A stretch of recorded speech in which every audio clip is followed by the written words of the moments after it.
tonight. Thank God for each one of you, and I pray a blessing over your lives.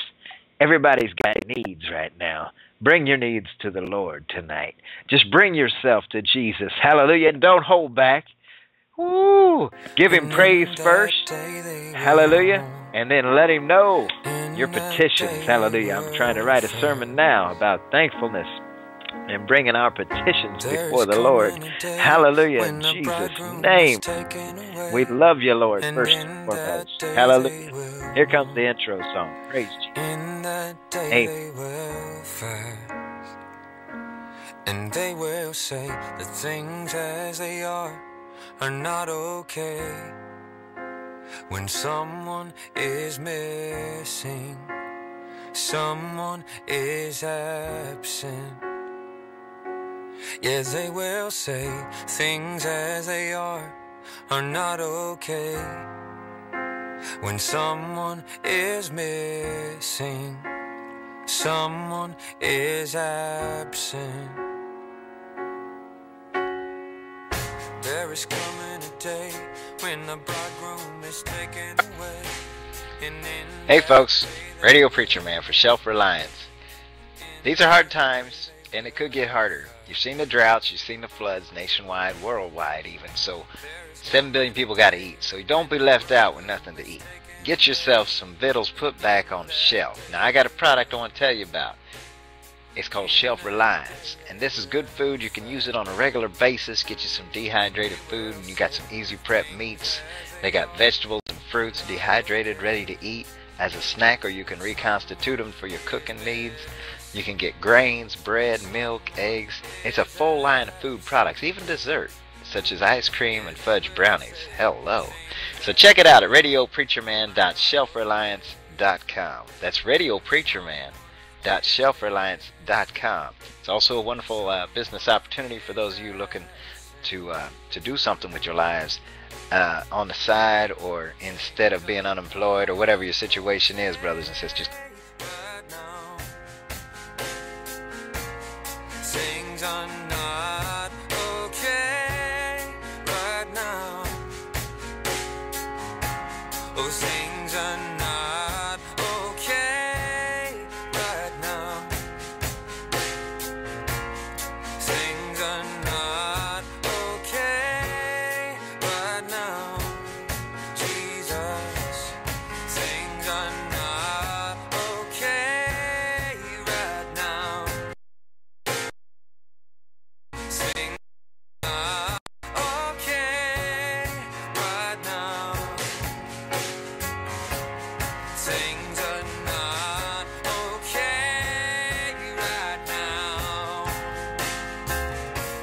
Things are not okay, and they won't be till you come back. No, they won't be till you come back. No, they won't be till you come back. No, they won't be till you come back.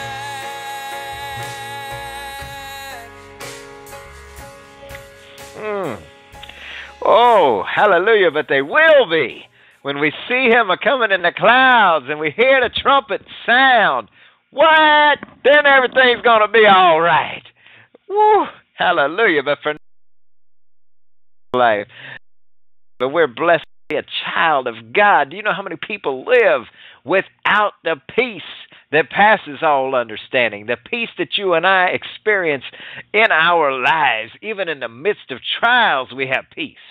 Hallelujah. So carry on, my brothers and my sisters. Don't let nothing deter you from finishing your race. Hallelujah. It is so late in the game, but we're going to talk a little bit about the game that's going on in this world. It's deep and it's wide, but Peter Kling's got some ideas about this. Now, Peter is considered as the Einstein of biblical prophecy. Peter Kling combined his scientific and religious knowledge together to uncover the mystery that religion has tried to keep hidden for over 2,000 years. And people, you're listening to Revelations Per Minute. I've talked about the spirit of the Pharisee many times. That spirit of the Pharisee is what nailed Jesus to the cross. So we are here tonight with Peter Kling, and we're going to talk about what's jumping off now in 2012. Pert near the end of the year, too. What? Good day, Peter. How are you? Well, good evening over here. I got to preface this by saying I'm in eastern Pennsylvania, northeastern Pennsylvania, just west of New York City, about 60 air miles, and we are under total blackout. What? There is not a lick of electricity because of Hurricane Sandy here, and I'm surprised. I'm on a borrowed cell phone right now. So I'm not sure how long this is the first time the cell phone has worked all day long too, from what I understand. So I'm actually over at a neighbor's house at a little higher elevation, and his service happens to work real well, and he's kind enough to let me use his cell phone. So I'm not sure if it's going to last the whole show. Okay. But we'll get part of this in, and we can reschedule again. So I do apologize to everyone. And I hate to start off with an apology, but you know what? This hurricane was not a natural event. And, I've lived in the Northeast for about 45 years. Right. And I've never yet seen a tropical storm come up along the coast and then make a left-hand turn and drive right through a cold front.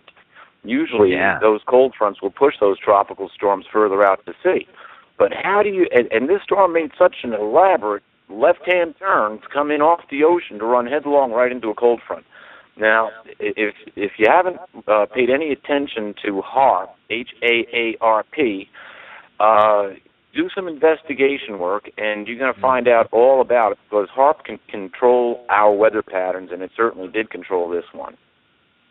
I've heard tell about that type of thing. In fact, that was on my list of things to talk to you about tonight, was this very subject you've brought up. So I'm glad you did, because I even have written in my notes, flood, God or man.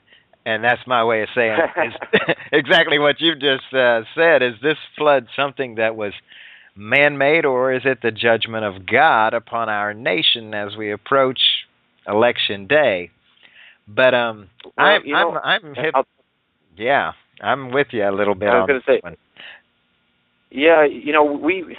you got to look back at the Scriptures, and the Scripture says the whole world is lying in the power of the wicked one, and what he even has control over the airwaves, over the air, and so now everything goes over the air these days. All our TV transmissions, radio transmissions. This show is being put over the air somehow, usually through cable. But I think people get the point. And now we've got this super weapon called HAARP. And there's actually, from what I understand, there's 17 of them owned by different countries around the world, and they want to build more of them, and they really want to make this planet a prison planet. And so we are really living in difficult times, hard to deal with, where people have become lovers of money rather than lovers of God. They've become obstinate, not open to any kind of an agreement. And it seems like the government officials and the politicians and the world's rulers are all trying to get a bigger piece of their pie. Exactly. How do we get to this point? How do we get to where we are now? And we're seeing a greater disparity between the ones that got that piece of the pie and the ones that don't. I'm seeing more homeless people, Peter, than I've seen in my life. I mean, it's getting to be an epidemic. I mean, they're just everywhere, walking down the streets with their bags on their back, thumbs out or whatever. It's like, when did this happen? And then you're living in an area where you're experiencing drastic power outages. I mean, all of New York's a mess, New York City, and what else? Jersey. I mean, this storm spans like 800 miles, right? Yeah, this is one of the largest storms ever to hit the Northeast, and it set a record in barometric pressure. This has got the lowest barometric pressure of any storm recorded coming in off of the ocean. And you just can't make a decision and say, oh, well, this was caused by HAARP. I've been watching this for the past week. I've been watching this unfold. A week ago, they were telling us that, this storm is going to track up the East Coast, and then it's going to make a left-hand turn and come on land right around New York City. It's like, how did they know this a week ago? I mean, sometimes they can't even tell you it's going to rain tomorrow. Yeah. Good point. Somebody because, knows. and this close to the election sure does make a brother wonder, too, what's really going on. I mean, we're Absolutely. talking a week to the election day. Yeah, wow. and the United States the Northeast is in a mess. Some of the most densely populated areas of the country is in a mess. Massive power outages. And I heard today that we're supposed to get our power back on sometime around Saturday or Sunday. So we're going to be without power for about a week. Well, I saw it on the MSNBC website, MSN website this morning, and it showed the depth and the width of that storm. How much of the USA it was over was phenomenal. And, I'm just blessed. We haven't even had a raindrop in Florida, and the whole time y'all have been experiencing all this. So it's, I guess, luck of the draw this time, but it could happen here, it could have happened anywhere. It's sad. I feel for you. How many people are without power now? Have you heard? Oh, no, because we don't have power. I can't get any news. Oh, okay. I heard it's in the millions. I got to crank up. Oh, no doubt, because there's approximately 40 million people in the New York City area that are going to be affected by this storm. I would have to say probably at least half of them have to be without power. Every report there's little pockets where the power is still on, but for the majority of places, I mean, I was even told the local Walmart closed down because they didn't have any power and they couldn't get their backup generators working. So, wow. If they can't open up doors, it's got to be bad. Yes. Now you mentioned HAARP a moment ago, and isn't there the the largest HAARP outfit is up on the North Pole of all things, or something to that effect? You know what I'm talking about? The really big. They got a big HAARP unit of some kind up there. Are you familiar with that? There's actually two in Alaska, and the one that seems to be the most publicized, I believe, is the one that's closest to Fairbanks, if I recall correctly. You get some conflicting reports on things, but this is a radio station that puts out approximately 1 billion watts of power. Now, think about your local radio. Your FM station, a major city FM station, will put out about 100,000 watts of power for your listening enjoyment. Yeah. Well, this puts out 1,000 times more than that.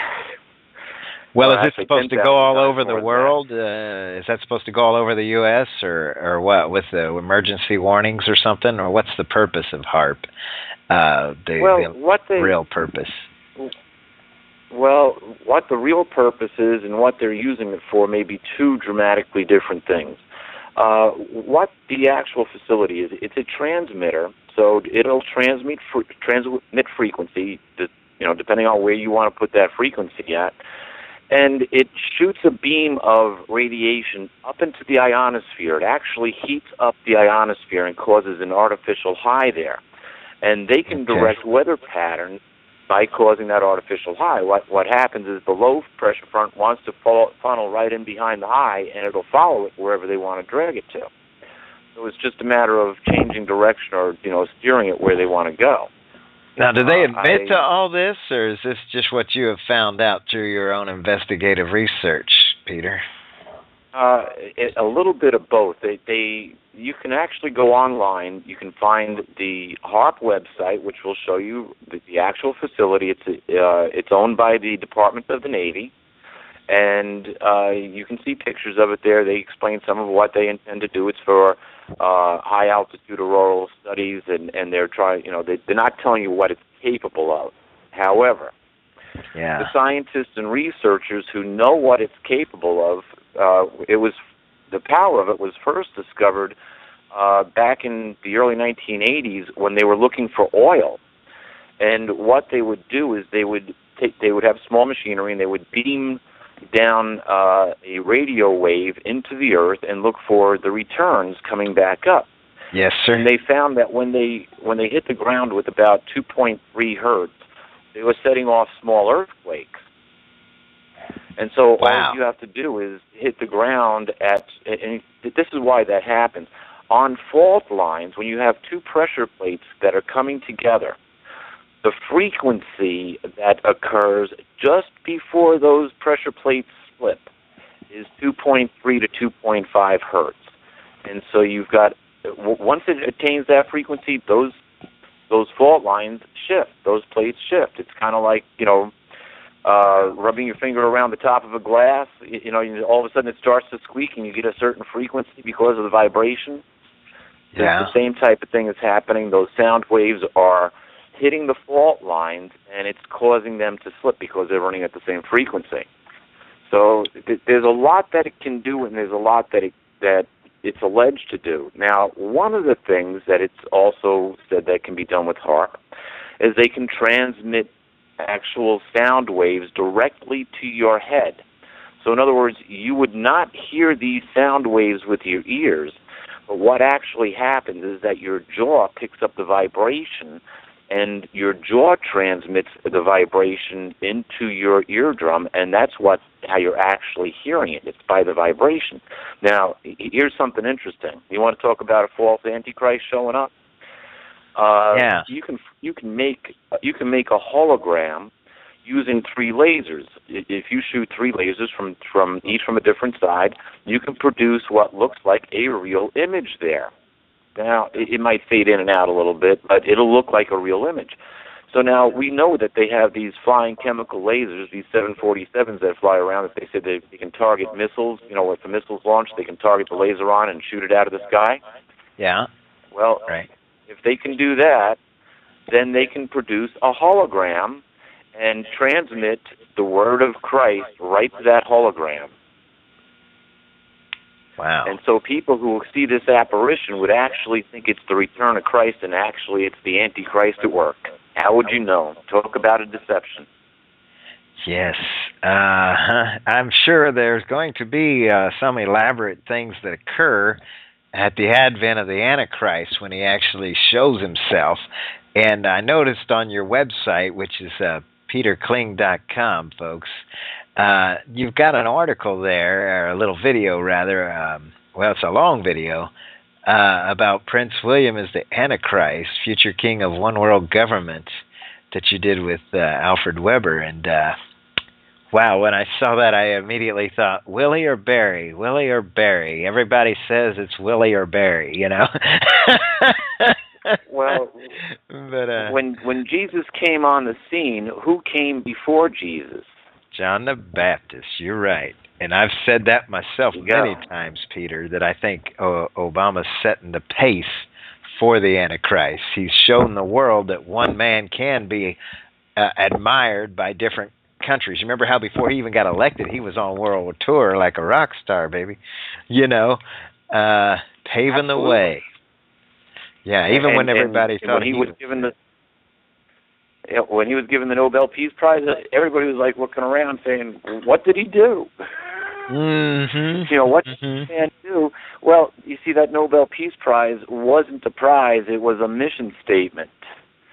And so, he was already being touted as someone important, someone to look to for direction. And if you notice, whenever, with all the conflicts that we've had here in dealing with the Middle East, particularly with Iran, the president has backed the UN 100%.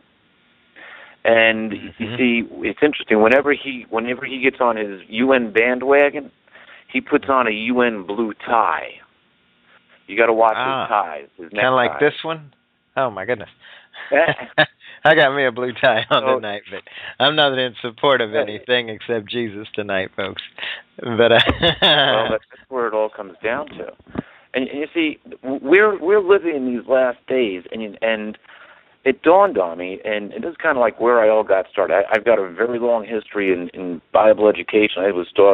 They started teaching me Bible history and Bible prophecy back before I was even 5 years old. I was learning this, and I had an event happen in my life at the age of 9. I actually had a dream that came true. And I ran home to tell my mother about it, and I got sent to bed. here I was, this little 9-year-old kid, and all of a sudden this dream is unfolding. Something that I saw less than 2 weeks earlier in a dream is now happening in real life. And I was like, how did this happen? And I ran home and told my mom about it, and my mom was like, well, that's nice, son. It's time for you to go to bed. And that was the end of it. And I was like, wow, I just had this happen, and I got sent to bed over it. Well, I had this nagging, kids with imaginations, right? The only problem is that it actually happened. It happened just as according as I saw it. And now I had no answer. My spiritual end, or the spiritual guide in my life, was kind of cut off, and I needed to have an answer. So I figured, well, maybe science has the answer. So I started studying science. I started studying chemistry at 10 years old. I became a science major. I became a chemist, worked for major corporations, research and development. And one day I was reading my Bible. I was reading Job, the 38th chapter, and I got down around verse 20, 21. And God is asking Job, he says, have you seen my storehouses of ice and snow, which I have saved for the day of distress and war? And I'm thinking, now what did Job know about ice and snow? He lived in the Middle East. What would he know of ice and snow? So I thought, well, what would Job see? And I started meditating on this. We're told to meditate on God's Word. And so I'm looking at the mountains around, kind of like through the eyes of Job, and I can see, there's snow up on top of the mountains. And then I start picturing myself being elevated, like as if I was going into space, and I could start to see the mountaintops all full of ice, and I'm getting further and further out, and I'm seeing more and more of the earth, and I'm saying, oh my goodness, look at the poles. There's the storehouses of ice and snow. And I thought, well, how do you use ice and snow to cause distress and then use it for war? I think, well, you can only make more ice and snow, or you can melt it. And then it dawned on me. If God melts the ice caps, that will change the face of the earth. The ocean levels will get deeper. People will have to move away from the coastlines. There'll be earthquakes because of the redistribution of water weight. And I thought of this back in around 1980. This was 10 years before global and warming became a term. And the wild thing is, Job was written 3,500 years ago. Yes. And so now, what do we see? The ice caps are melting at record rates. So it started to dawn on me that the people who would see these things happening are the same people who the whole Bible was written for. If we're living in the days of Revelation, then guess what? The whole Bible, all 3,500 years of history of the Bible was preserved for us down to our day. It's a time capsule of information that we need to know and that we can't live without. Now, here's the thing. Most religion teaches the dogma of the church. I mean, you take any religion, they're going to have their own particular viewpoint on what they perceive to be real. And being a scientist, I came from the aspect of, well, you know what? There are no miracles in science. There are only formulas and explanations that we don't have answers to yet. So there's a way that we can extract what actually happened in the past. Now, here's an interesting point. Science and the Bible seem not to be further apart. You got science saying, we all evolved from chimpanzees or lower life forms, and we've got all this fossil information and so forth. And I always had this kind of internal paradox between my faith and what the Bible said and what I was learning in school and what science had to say. And after I read the scripture in Job, I thought, well, let's use science to see if we can understand and explain the Bible. Let's not look for differences between the two, but let's look for things that are the same. And what does science tell us? Science tells us that our universe is about 14 billion years old, and it was created in the Big Bang. And Genesis starts off, in the beginning, God created the heavens and the earth. Bang! There's your Big Bang. And then it says, God's active force moved to and fro over the watery deep. And so then we have the start of the Precambrian period, about 1 billion years, which science told us about 1 billion years, where only simple cell life forms existed: cyanobacteria, phytoplankton, zooplankton. By the time we get to the end of this 1 billion years, there's not really much more sophisticated life forms than jellyfish. That's about it. And then, all of a sudden, you have the Precambrian period.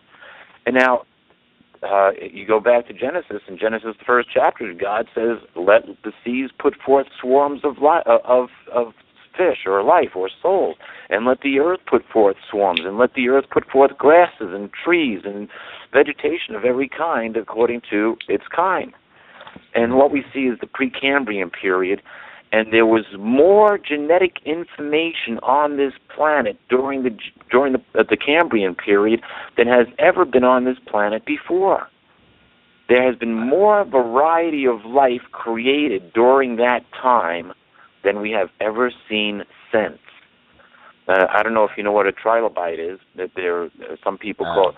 The closest living relative that we have today is called a pill bug or a sow beetle or something like that. You know, the little brown bugs, you find them under a piece of wood or something. If you flip it over, and they curl up into like a little ball, like a little pill. Yeah. Well, once upon a time, there were over 17,000 different kinds of those critters. Wow. And that's just one bug. Yes. Yeah, so, you know, think about it this way. You're an American Indian living about 500-600 years ago, and you go to sleep one day in what is now Central Park, and you and your family wake up the next morning to Manhattan being built around you. All the skyscrapers, all the buses, the cars, all the street vendors, the stores, everything just appears overnight. Yeah. Think about that. How could something like that happen? Well, it would take a miracle of God for that to happen. But that same thing happened at the beginning of the Cambrian period. Scientists can't explain it. They said, oh, well, life spontaneously came about. Well, it says in the Bible, God said, let this happen. There we go. Mm-hmm. There's another correlation. Now, here's something interesting. Mm-hmm. We would never be able to understand the full meaning of the Bible until the mid-1950s. That could be the soonest that we could understand it, but really not until about the last 30 years could we understand the full meaning of the Bible. Yes, sir. Here's a case in point. Genesis, the second chapter, you read right around verse 21 through 22, 23, right in through there.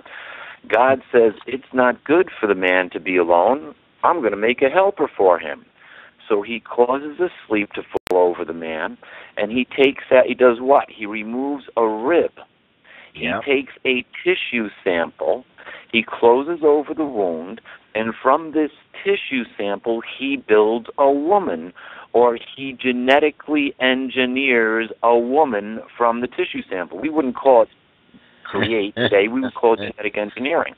Because we can take a cell from one person and fertilize that cell, we can clone that cell, and we can make the clone of the first person, but we don't know how to do the genetic engineering yet. You see, now that we know the full human genome, now we're learning to manipulate it and do genetic engineering. And now we're playing with we're using the hand of God in our work. And so we have become like gods ourselves, and that's a dangerous place to be because we're treading where no mortal was meant to go. But back to the Genesis account, Adam even knew it. Adam said, this is at last, flesh of my flesh, bone of my bone. This woman was my clone, or essentially, but she was genetically engineered, not a true clone. She was genetically engineered. And think about how beautiful this is. Adam had a wife that was just like him. Wow. She shared his interests. She shared his likes. She shared his dislikes. She was just like him, and he loved her. See? Yeah. And so... I suspect that'd be a nice thing if we could see eye to eye with our spouses all the time, Peter. Hey. I'll tell you what. Now, unfortunately, they saw eye to eye when it came up with that fruit. Now, that's true. Yeah, now here's an interesting about this fruit here, the tree of knowledge of good and evil, or as some people call it today, the tree of duality. They say, well, we have to have a life of duality where we have good and evil. Really, the worst thing that can ever the worst thing that can ever happen is to give a human who has the gift of free will the knowledge of good and evil, because now they have the free will of carrying out evil. And do you really have to have evil or bad things happen to you to be happy or to enjoy your happy times? No. We all dread when something bad happens. We try to avoid evil situations. We try to keep our life as peaceful, loving, and positive as we can. But somehow, somewhere, this evil keeps on crawling in. So I don't see the good part of it. But here's the thing. Let's go back to the tree. God said, from the very day that you're eating from it, you're going to die. Yeah. What if that tree had a virus in it which erased part of the genetic code, and so now Adam and Eve eat from this tree, they ingest this virus, their DNA code is damaged, they can no longer reproduce and give a perfect genetic code to their children because they can't pass on what's damaged.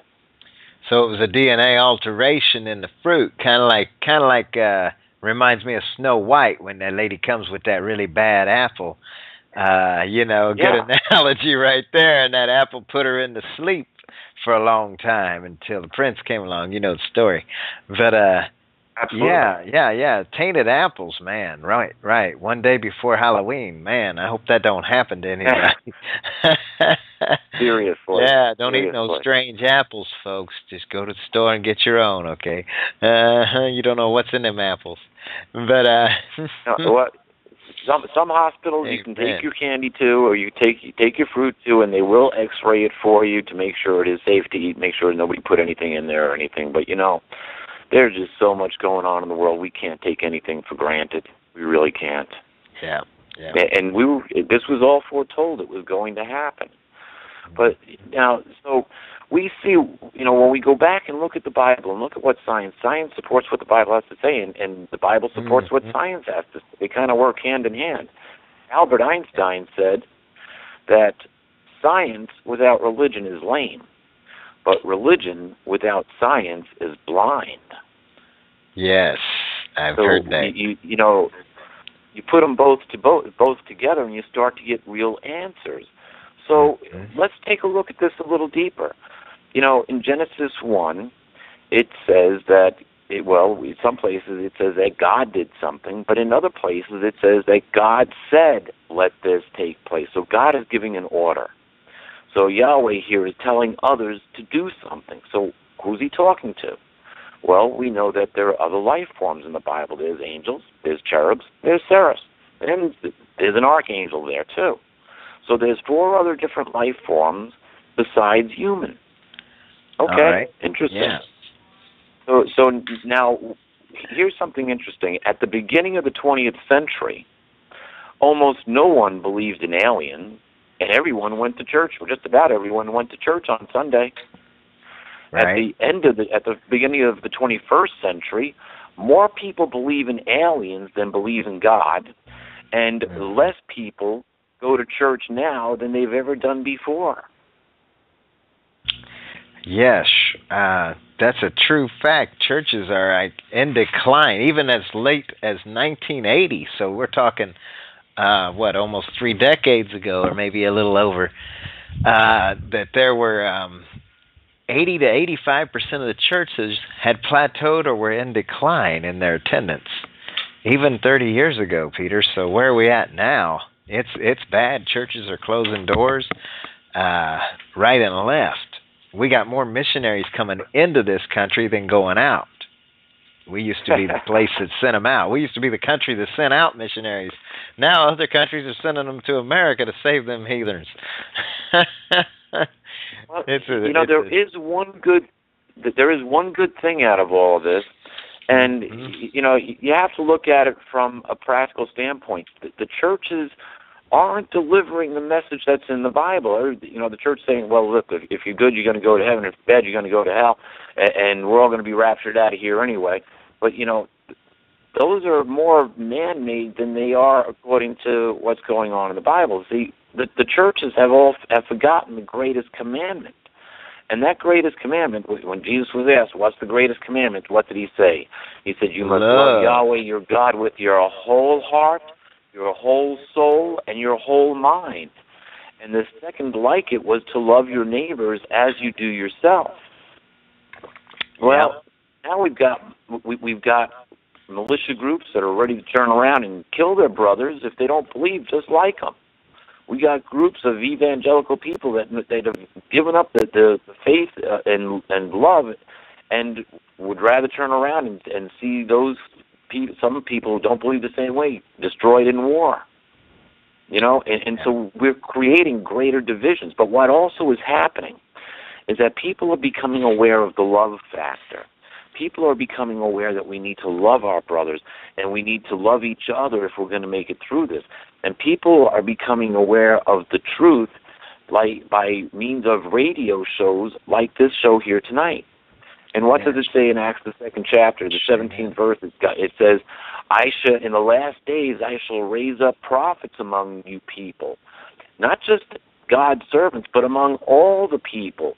And it goes on to say, and among my slaves I shall raise prophets. So people are now talking about these things that nobody ever talked about before. We never used to talk about aliens. We never used to talk about secret weapons. We never used to talk about the fact that Armageddon's coming, or that this world is doomed. We didn't talk about the Mayan prophecies. We didn't talk about all the different prophecies. And the wild thing is that these prophecies are all coming about at the same time. They're all coming about now. It makes you wonder what day we're living in, huh? Yeah, what did they know? Wow. So, when we see everything happening. Yeah, now if you go back to the biblical record, what do we see? We see that there was, if we want to call it, alien involvement with the human race right from the beginning. So if they're not from Earth, we'll say they're aliens, okay? Whether they're angels, cherubs, seraphs, or demons, or what have you, they're all alien to Earth. They're not from here. Right. But some of them are loyal. Some of them have worked for the Lord since day one. And others, like Satan, is now working against the Lord. But here's an interesting thing. In Ezekiel, it refers to, you get the idea that it's referring to Satan as the covering cherub of Eden. It's talking about the accounts talk about the king of Tyre. It just the two little cities, just the king of Tyre and the king of Sidon, which is still there today in the nation of Israel. Those cities are still on the Mediterranean today. And it talks about the king of those two cities as being a very beautiful, very rich, very powerful, handsome, glorious king. And then he becomes conceited with himself, and he turns his back on what is right. And it makes reference to him as being the covering cherub of Eden, that he was once the covering cherub of Eden. So this angel that we've come to know as Lucifer had to be very powerful if he was involved in creating life on Earth. If life on Earth was genetically engineered, I mean, it didn't just poof out of nowhere, but think about this. God, the Lord turns around and he says, okay, you angels, go do this. You're going to make flowers, you're going to make insects, you're going to make different types of mammals, you're going to make different types of trees. And if they know how to genetically manipulate things, they can make whatever they want. And it's because it says that Eve seems to have been genetically engineered here. I mean, if you look at the process that's recorded, it's genetic engineering that's going on there. So these life forms, whoever was involved in terraforming this Earth, had to know genetic engineering. It's probably all right if God does it.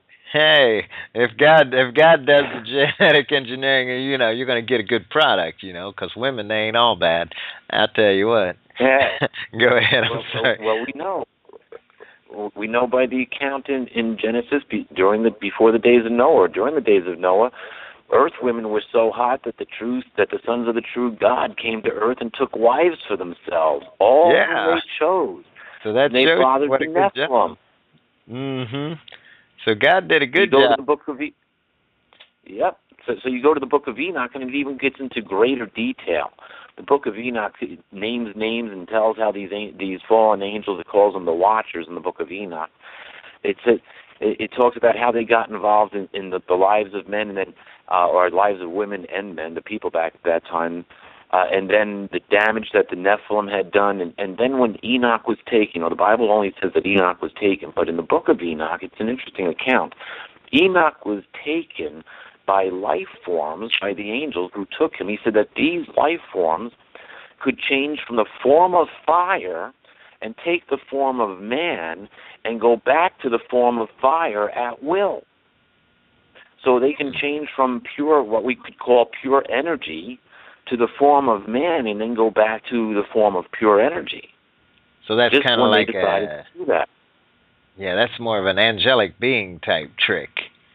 Is that what you're saying? Yeah, no, but or demonic. Now here's or demonic, one way or the other. Now, what's the difference between an angel and a demon? Well, there might be some technicals here, but it's more their attitude. Angel means messenger of God. So, if we meet one of these life forms and they're telling us something, let's say Gabriel was a messenger of God. He was an angel that brought a message to Daniel. But let's look at the account in Daniel 10. Daniel's waiting for his answer, and he's not getting it. Finally, Gabriel shows up, and he says, I'm sorry, Daniel. I'm sorry that I'm late.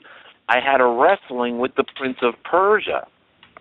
Well, the Persian Empire at the time was the world empire. It was the fourth world empire. It had just defeated Babylon, and now Gabriel has a wrestling, and this angel, the Prince of Persia, is so strong that Gabriel's got to go back and get Michael, the archangel, to come and fight the Prince of Persia while Gabriel goes and delivers the message. Whoa, what are we talking about here now? What kind of life forms are we talking about? Evidently, he's pretty powerful. Mm-hmm. Yeah, so now the question is, when Gabriel leaves, he tells Daniel, he says, well, I got to go back and fight the Prince of Persia. And he says, then look, the Prince of Greece is coming. Now, wait a minute. The Prince of Greece? Well, we know Greece became the next world power. Greece defeated Persia. Well, who defeated Greece? Was Rome. And who took Rome's place? But the United States and Great Britain, or Great Britain and the United States, really. So now, do each one of these world powers have princes ruling over them who are in league with Satan and working against Yahweh and the likes of Michael the Archangel or Jesus? Oh. So now we have a rebel force that went contrary to Yahweh's plans. And it's interesting. We're going to give a little definition about God. This took me 2 years to figure out.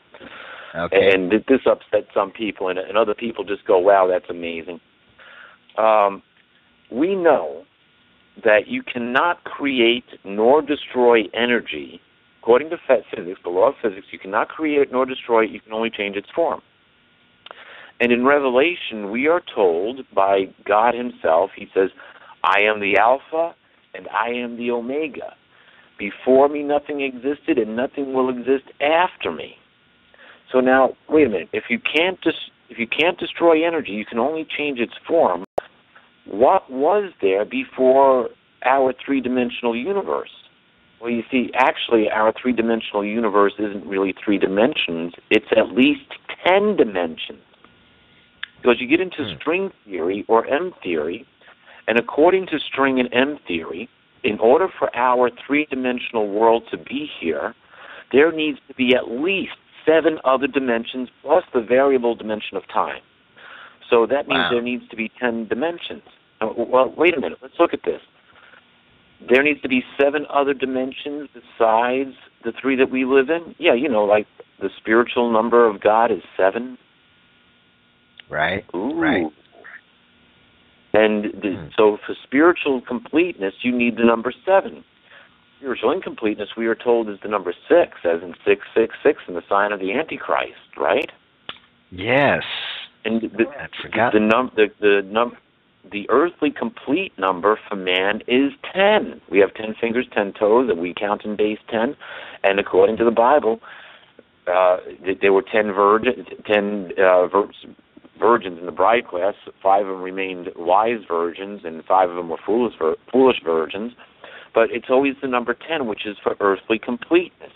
So if you took our 3 dimensions that we live in, add the spiritual 7 dimensions, guess what? We get an earthly completeness of 10 dimensions.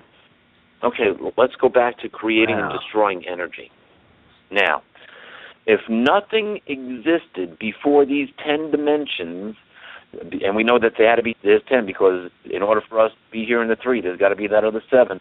If none of this existed, and we know we can't create or destroy energy, we can only change its form, then at one time, the only thing that could have existed is energy in its most pure form or state, which means at one time, there was only pure energy, just like it says in Revelation. Nothing will exist after me, and nothing existed before me. It was just pure energy. But we know that this energy was intelligent. It had to be intelligent because we were intelligent, right? Would make sense? Mm-hmm. And we're made in His image, So now what caused this energy to become God or Yahweh? Interesting. One of the best meanings I ever read, or definitions that I ever read for the word Yahweh, was He who causes to become. I thought about this. If there was only this pure energy, what was it that triggered this pure energy to become a 10-dimensional multiverse that we live in? We can find that answer in 1 John, the 4th chapter. This energy, being intelligent and having a consciousness to it, came up with a concept. It got a clue. It got a concept, and that concept is love.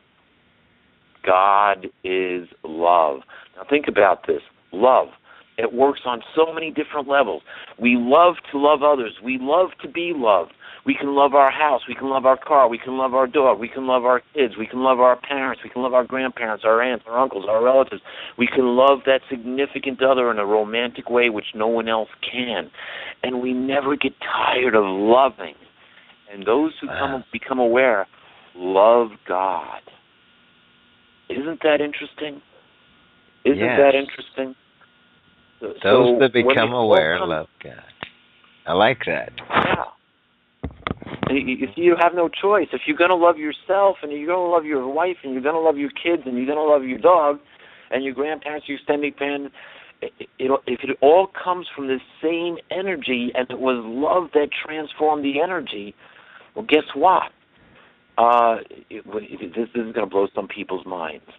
You know, in Genesis, God said, let us make man in our image. Now, the 10-dimensional multiverse that we live in already became about.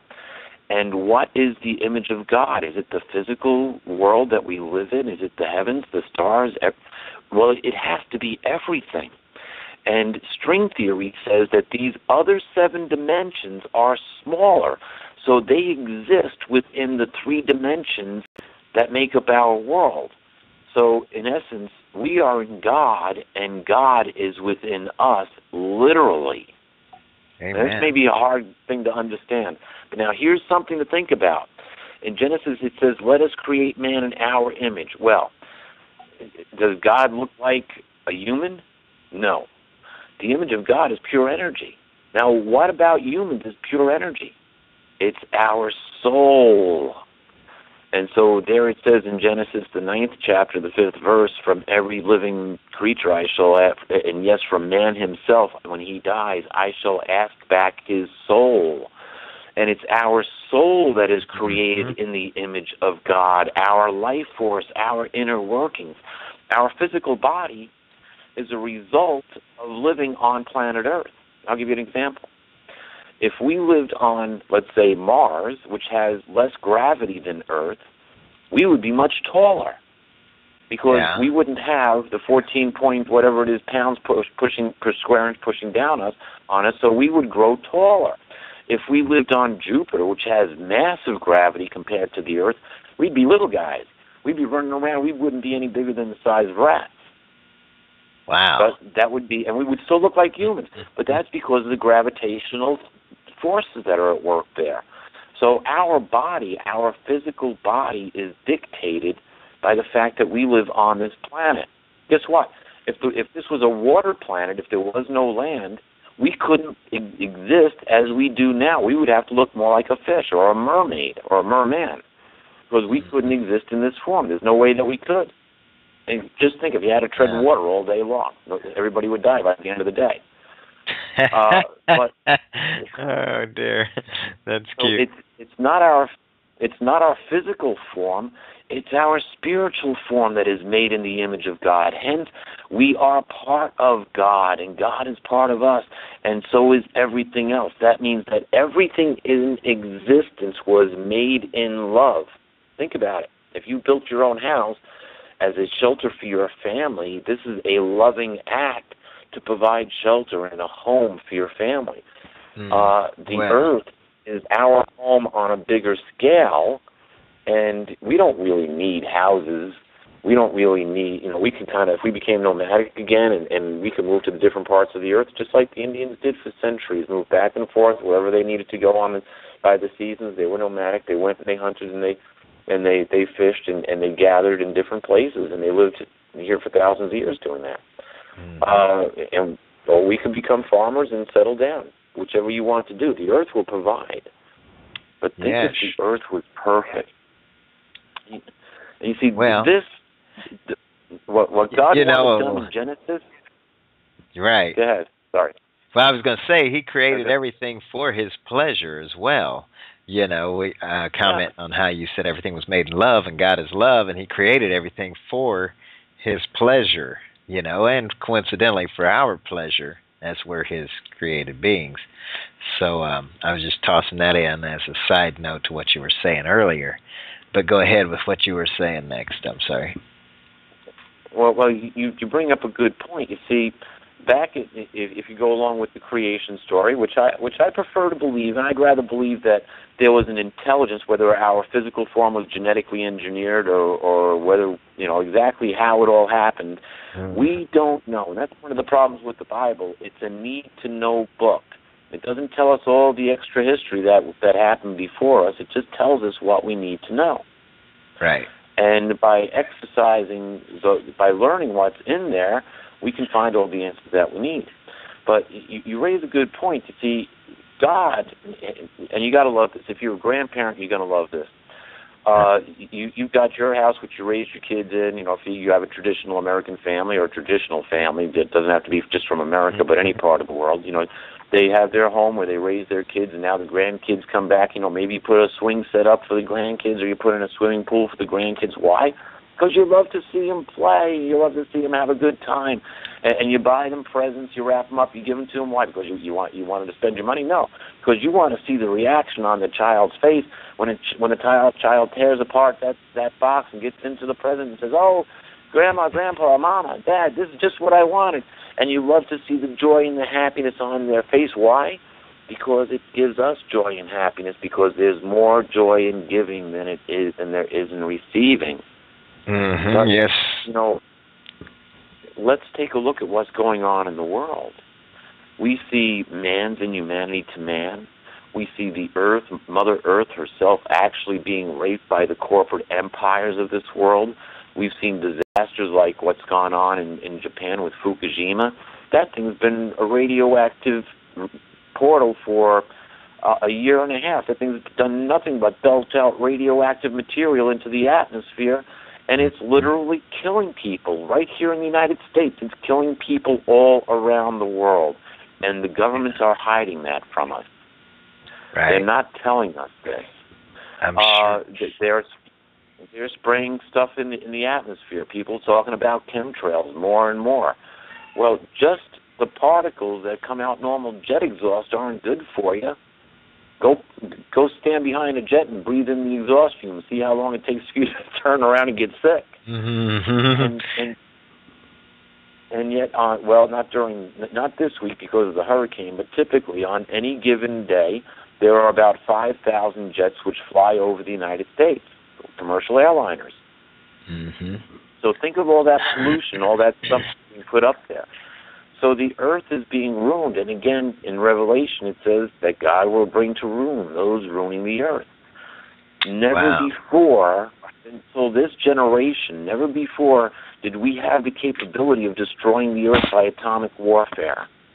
Now, there's been some reduction in atomic weapons, but at one time, at its height, there was about 20,000 pounds of TNT explosive for every man, woman, and child on this earth. Think about that. Think about the government coming up with a tractor trailer and unloading half of its contents, 20,000 pounds of TNT, and say, okay, get up on top, we're going to blow you up.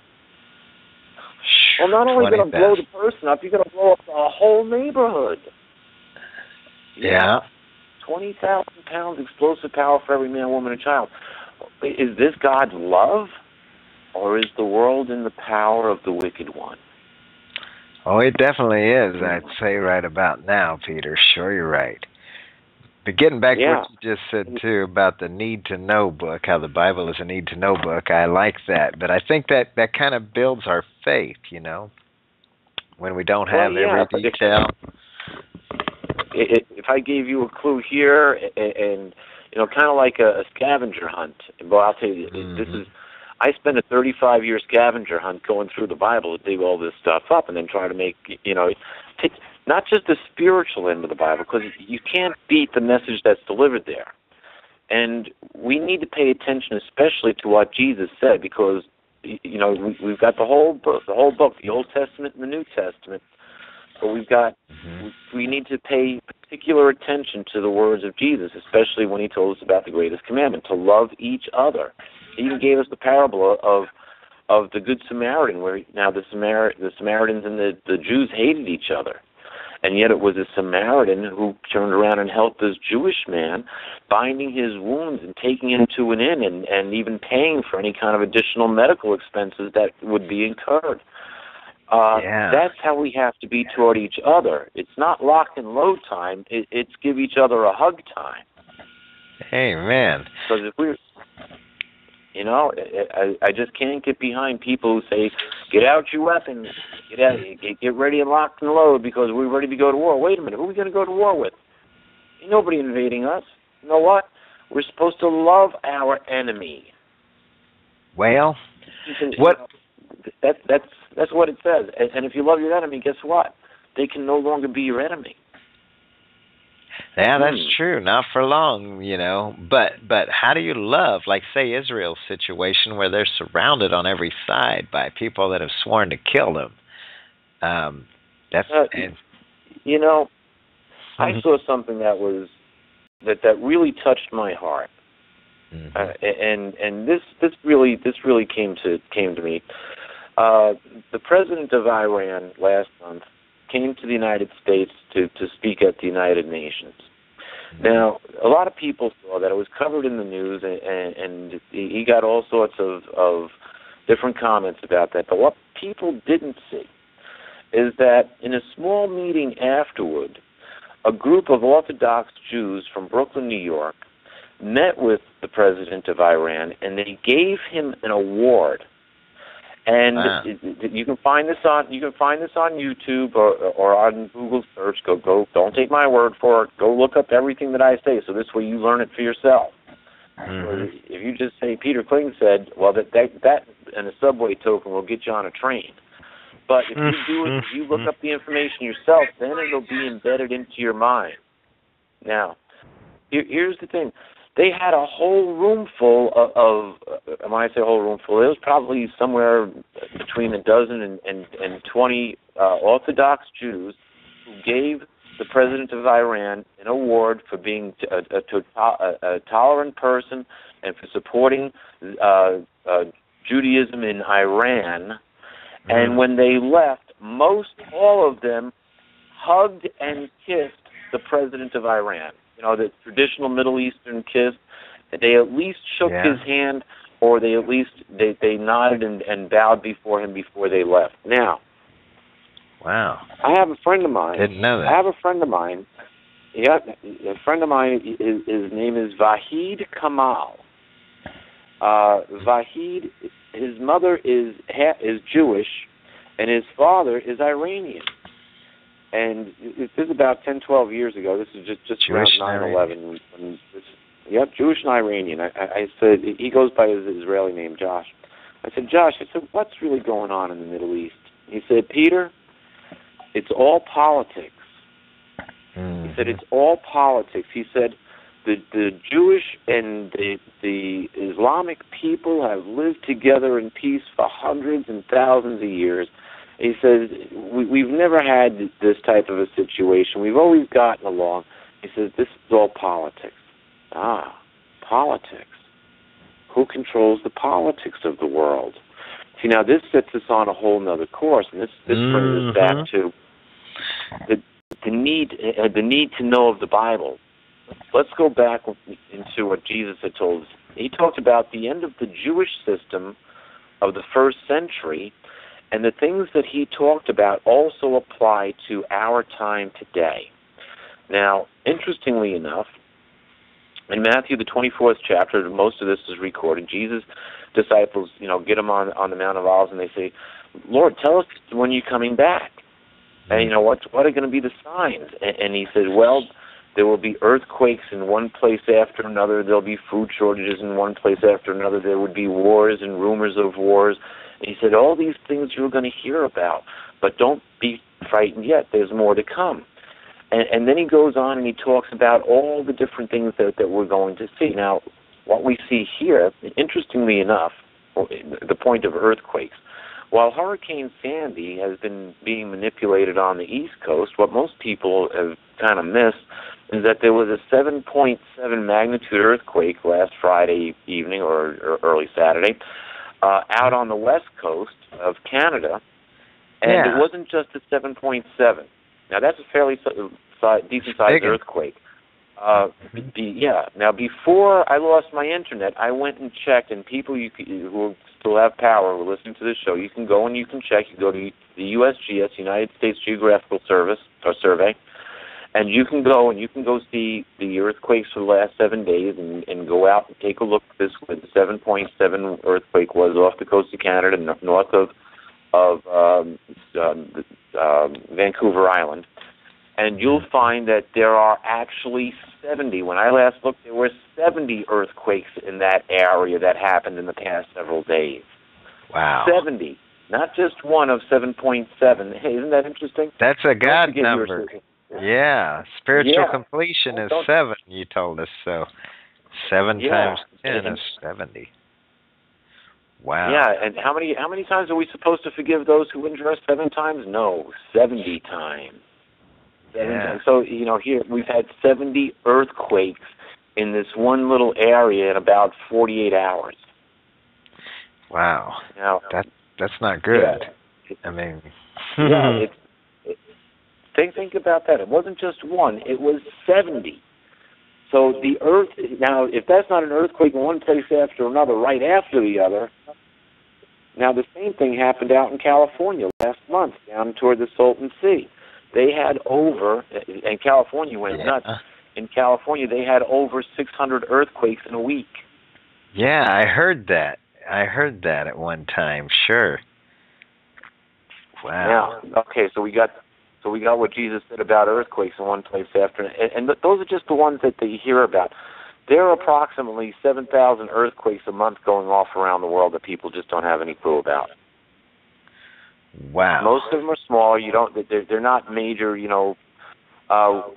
We get about 3.6 and over every week, and usually one close to 7 goes off every month or two. We get a 7+ quake. Yeah, that's not too uncommon anymore to hear about a 7. Not at all. My God, help us. No. So now, according to your estimation, the earthquakes are becoming more common then, and also stronger, right? That's a pretty general consensus. So, from 1998 until now, over the past 15 years, earthquakes have risen over 700%. Wow, that's a bunch. Yeah. Yeah. Another 7 number, too. How about that? Yes, sir. So, get ahead. Yeah, what do you make of this? I mean, that's definitely signs of the times. What other things are we seeing currently that would, indicate the return of the Lord is near? Well, let's take a look at another Revelation 8. Revelation chapter 8. I have all accounts for. Revelation chapter 8 starts off when the trumpet blasts are starting to be given. The first trumpet blast is against the earth. In the prophecies, you have to look at what the result is, not the thing that causes the result, but what the result is. Now, the result of the first trumpet blast is that a third of the earth is dried up and burnt and catches fire. There are global fires that every year they're around the whole earth. Yeah. NASA actually has a satellite that keeps track of all our forest fires. You can go online, you can track it down, and you can see the accumulated forest fires over the past year, and it looks like a third of the earth being burned up. Is that right? Absolutely. Wow. Now, interestingly enough, the Scripture also says that the ground would be dried up, and didn't we see the Great Plains of America be dried up this summer? Yes, where sir. The crops were failed, they were burned up in the field? Yes, we sure did. And that's going to cause food shortage come next year. Yep, you're right. So first trumpet blast taken care of. Second trumpet blast. After that, John sees something like a great burning mountain being thrown into the sea. And he said, and the sea becomes like the blood of a dead man, and a third of the souls in the sea die, and a third of the boats are wrecked. And the news would tell us that BP and Halliburton were blamed for it, and we saw the Gulf oil disaster where it looked like something like a burning mountain was thrown into the sea. Yes. So we got to see that. The next one, some people will differ on, but I look at the result. The next one is a star that falls from heaven, and this star pollutes a third of the rivers and a third of the fountains. So this star pollutes the drinking water, and the men drink from this water, and they get sick, and they die. Wow. And the star's name is Wormwood. Now, here's the thing. Wormwood in Russian is pronounced Chernobyl. Yes, you're right. And we had Chernobyl 25 years ago. That was the first nuclear meltdown disaster that became really public, where it created a large amount of damage that we're still suffering with today. People in Ukraine are still suffering with radioactive problems today, where all the fallout went to. It went from northern Ukraine all the way up through Scotland. It's got 2 million people died as a direct result of it, and it ruined somewhere in the neighborhood of like 200 million hectares of farmland, totally destroyed because of nuclear fallout. Yes, sir. And that lasted less than a month. Fukushima, as I brought up earlier, has lasted over a year and a half now, and they have no intention of shutting it off. What are they doing? Why are they releasing all of this radiation that is going to destroy us? Our children are going to die. Our grandchildren are going to die if something doesn't happen quickly to bring this to an end. And yet we're only facing more of it. So the third trumpet blast is taken care of. The fourth trumpet blast, it says that a third of the sun was darkened, a third of the moon was darkened, and a third of the stars likewise not give. I'm sorry? Sorry, my wife was commenting. Honey, you interrupted our thought. But she said, you're a bummer because you're telling us all this stuff, I guess, but it's all right. The truth hurts sometimes, Peter. Well, yeah, and it should hurt. It should hurt us all enough to wake us up. It's kind of like, if you sleep. I'll tell Well, maybe I won't tell that joke, but anyway, it's like if you don't know it, it's like the joke where the guy's falling asleep in church and his wife sticks him with the pin and wakes him up. You know. Yeah. It's not a dirty joke, but you know, it's just. I'll tell it real quick since I brought it up. Okay. This preacher noticing that one of his parishioners is starting to fall asleep during the sermon, and so he just turns around and he asks a question of Brother Jones. He says, "Brother Jones, who made the Garden of Eden?" And Brother Jones is nodded off there, and his wife takes her hat pin and she sticks him right in the thigh, and he jumps up and he says, "Oh my God!" And the preacher's looking at him, thought he was surely asleep, and so you know the preacher's watching him a little bit longer, and he sees Brother Jones is starting to nod off there again, and he says, "Brother Jones, who's God's son?" And his Brother Jones' wife turns around and sticks her pin right in Brother Jones' side. And he jumps up again. And he says, "Jesus Christ!" And so the preacher's like, "Oh, I can't catch this boy. He's falling asleep. I know he's falling asleep, but he's got the right answer." and so he goes on a little bit more. Sure enough, you know, it's a warm Sunday afternoon church, and Brother Jones, he's starting to snore now. And so the preacher says, "Brother Jones, what did Adam say? What was Eve's first words to Adam?" And Brother Jones' wife turns around, sticks him with that needle again, and Brother Jones jumps up and he says, "Will you stop sticking me with that thing?" Oh, goodness. So we need to be stuck. You know, it's like we're not going to be falling asleep. We need to be stuck, and we need to be woken up to what's going on. And that's part of the problem that, you know, it's like we work so hard, we're trying to make a living. You know, some families, mom and dad, if they're lucky enough to have a job, they're out there, they're working. The poor kids are shipped off to grandma or wherever. They come home, they're tired. We turn on the TV. We don't want to know anything. We don't want to hear anything. We just want to zone out, and then we're ready to do the whole thing the very next day. And we live that way day after day after day after day after day after day. Well, wait a minute. What happened to coming home, shutting off the TV, and sitting back and talking to each other? What about spending time together as a family and doing family things? I don't blame anybody because they want to watch TV, but you can't. You have to do the other things that keep your family close and together, and we have to become aware. And TV will put you to sleep faster than anything else. Yeah.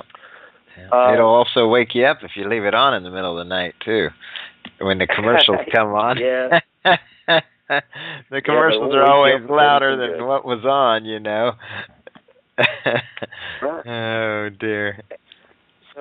So we live in this rat race of a system where people just are, you know, we doing everything we can to survive and to make ourselves a better life and try to make the earth a better place for our kids, and it's just not happening. The harder we work, the more we lose. The more we lose, really, the more we fall down, and the more we stumble, and the more angry we get, and the more hate we tend to build up, and then hate builds fear because we're afraid of other things that may happen in our life when we fall out of love. Yeah. I'm not saying, you know, if you love God, your whole life is going to work out. You might still have disasters. I did. I got to the point. You know, I've been tested many times. I wouldn't wish my life on anyone. And when I was told to write a book, I was told to write the book Letters to, which became Letters to Earth You Can Survive Armageddon. But I didn't do that right away. I got involved in other things. I got involved in business, and along came 2008, and I lost everything. Not only did I lose everything materially, I almost lost. I did lose my health. I almost starved to death. Something happened with it. Something broke inside, and I couldn't eat anymore. Wow. And I was close to 200 pounds. I shrunk down to 114 pounds. I got out of the shower one day and I looked into the mirror and I saw a dead friend staring back at me, and I said, I got to get myself better because I can't live like this.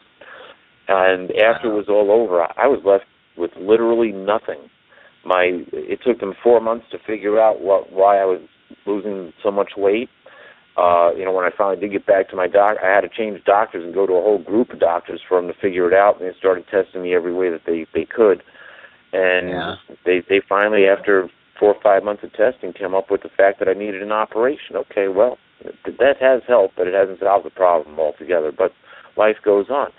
But I lost everything. I lost everything in this situation. And the only thing that I didn't lose is the idea to write a book. And I thought, wow, maybe I really should have written this book back when I was first told to write it.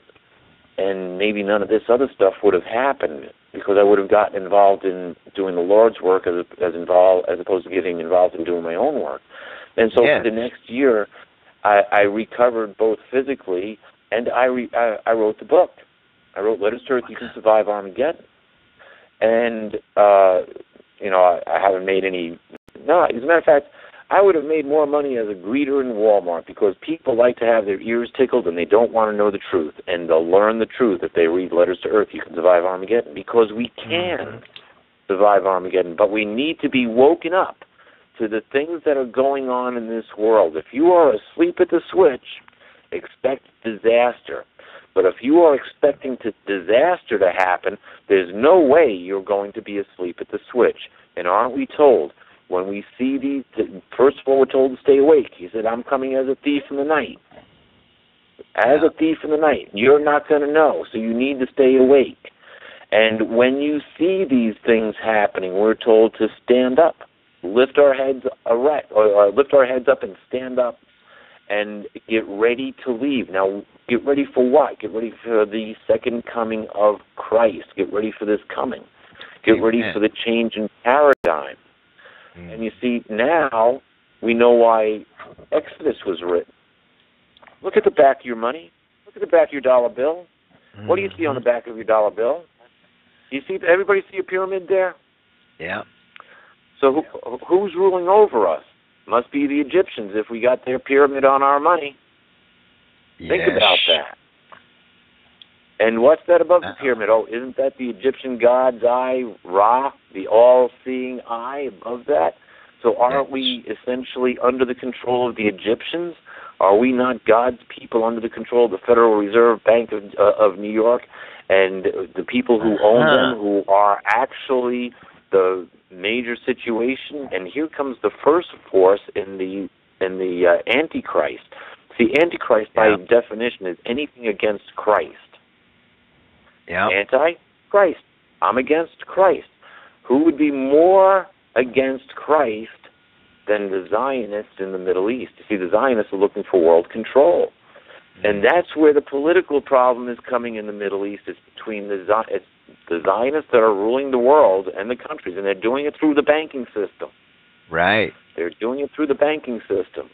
And so if you control the money, guess what? You control what goes on. We used to live in the world where the golden rule was treat your brothers as you wanted to be treated yourself. Now the golden rule is he who has the gold makes the rules. And who has the gold? The elite. We go back to 1933. Everybody loved Franklin Delano Roosevelt. Franklin Delano Roosevelt gave the people of the United States a really good screw. And what he did is he signed a piece of paper just like Obama does now. Only his piece of paper says it's illegal for you to use gold as illegal tender anymore. You are only allowed to own $100 in gold coin. All the rest of the gold has to be turned into has to be sold to the Treasury Department. And it was the Federal Bank of New York who was buying up the gold at $20.76 an ounce. I'm sorry, $20.67 an ounce.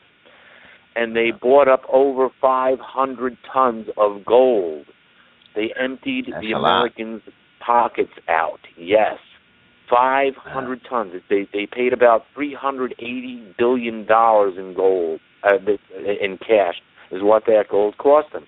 Now, a year later, FDR comes along and he signs another one of these presidential proclamations, an executive order here, and he raises the strike price of gold from $20.67 an ounce up to $35 an ounce, and the Federal Reserve made 40% on their money or on their investment. They went from $380 billion up to $520 billion in a year. Isn't that sweet?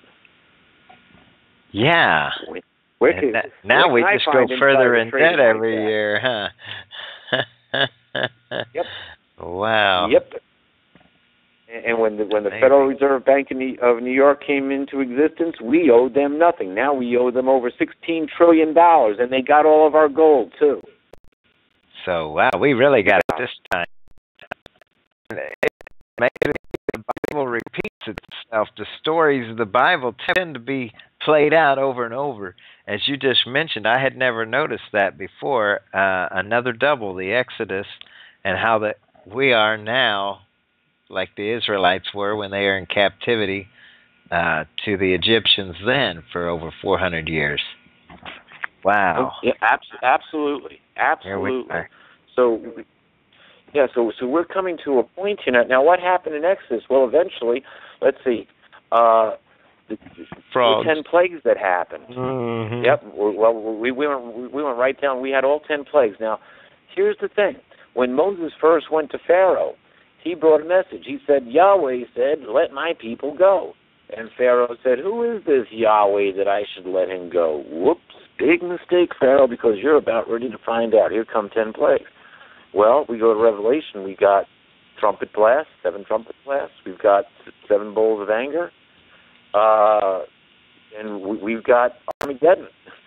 It sounds like a pretty good combination to me. Plagues being brought against who, though? You see, when we look at who, we go to Revelation 19, chapter 19, and we go down to about the 17th verse. And it says that there was an angel standing in the sun, and he calls the birds of mid-heaven together to come to the great feast of God, the great banquet of the Almighty. And he says they are gathered together to eat the fleshy parts of men, the fleshy parts of the kings, of the military commanders, of the strong, the mighty men, the free men, maybe Freemasons, I don't know, the slaves, the great and the small. All of those who are supporting this system that we're living in are going to be destroyed by this battle of Armageddon. And they will be brought around to nothing. They will be bird food, essentially, is what the angel says. Now, that's interesting. Because we are given warnings about different things, and we can tell that we are living in the last days. There's 4 or 5 chapters.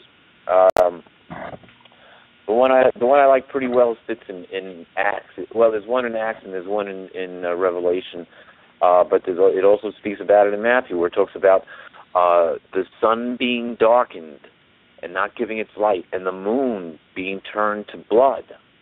Yes. And these are the last signs that are supposed to happen. Revelation chapter 6, verses 12 through 17 gives us a good indication of the things that will happen. It starts off with a major earthquake in verse 12, that the earth will be quaked, that there will be a big earthquake.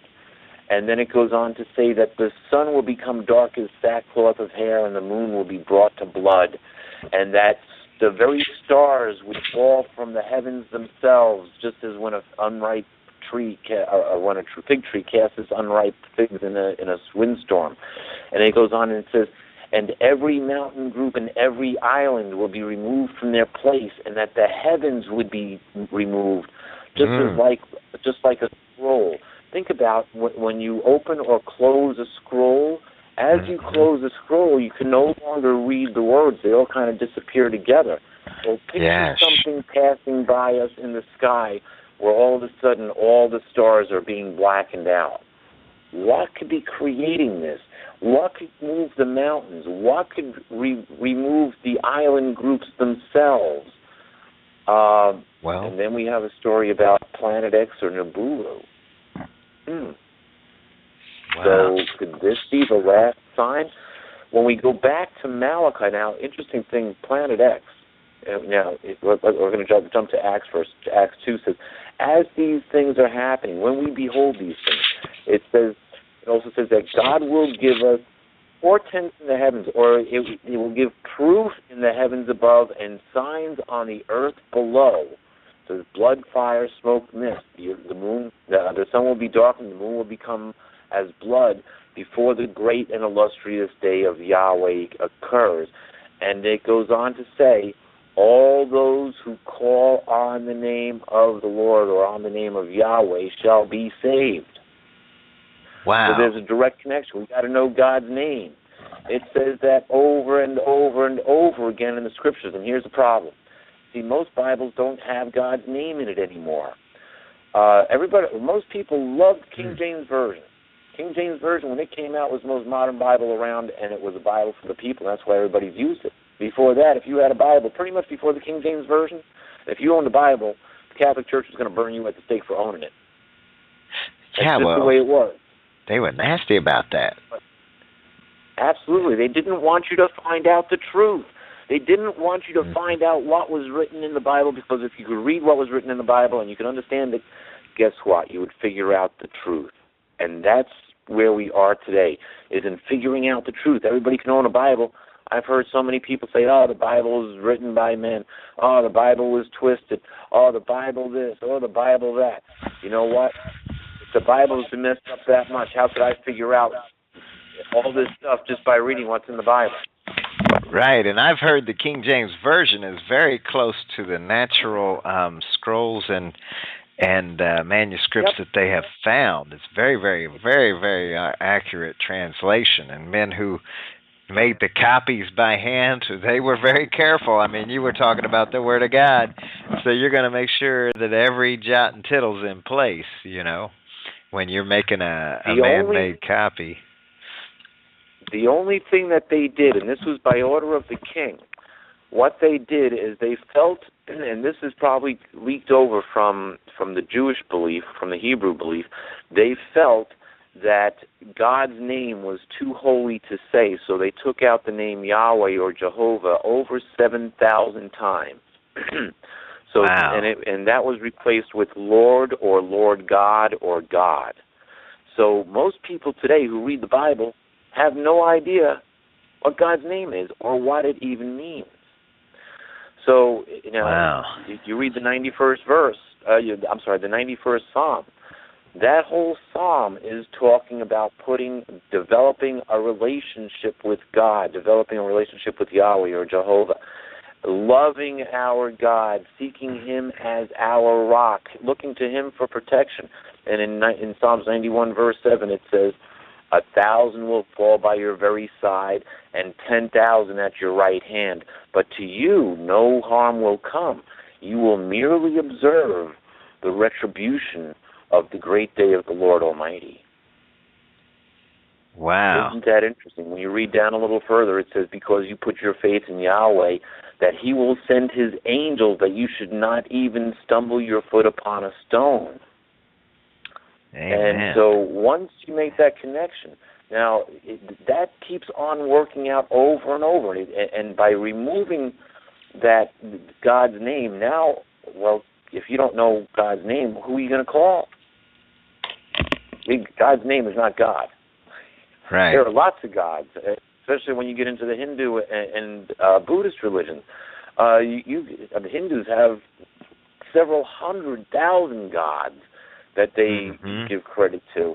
And all of this comes back from the days of Nimrod, where the early Sumerians worshipped whatever or whomever they could, where the first worship of the sun and the moon and the stars came about. And so we have lots of gods today. And who do the rulers of the elite worship as their gods? Well, it depends. Look outside their big office buildings. You go to Rockefeller Center, the elite family of Rockefeller, like Prometheus. They've got his statue right outside their office building. You look at the Statue of Liberty. We're told it's the Statue of Liberty sitting in New York Harbor. But originally, Eiffel designed that. The same guy who made the Eiffel Tower, he designed the Statue of Liberty. It was originally designed, and do your homework on this, don't just take my word for it. It was originally designed as the statue of Isis, and it was supposed to be placed at the head of the Suez Canal in Egypt, except that all of the Islamic people in Egypt did not want a pagan god in their country or goddess. And so it became a present to the Freemasons in America. And so we call it the Statue of Liberty. Oh, my. But still, it's a statue of the goddess Isis. You mean Isis as in is the wife of Ra, whose eye is on our dollar bill? Exactly. Yes. Exactly. I've heard that. My goodness. Why of all things. Why does the Washington Monument look like one of the phallic symbols that were raised in ancient Egypt, or in Baal, or the Hebrews did when they were involved in Baal worship? They raised up these obelisks that were supposed to be the male phallic symbol of the god that they worshipped, whether it be Ra or Baal or Molech. And here we get a little hint of what's going on. If you go to Acts, the 7th chapter, verses 42 and 43, the disciple Stephen is standing before the Jewish high court, the Sanhedrin, and Stephen is talking to the high priests here of Israel, and he quotes the prophet Amos, and he says, "Was it to me, O house of Israel, to whom you worshipped those 40 years in the wilderness?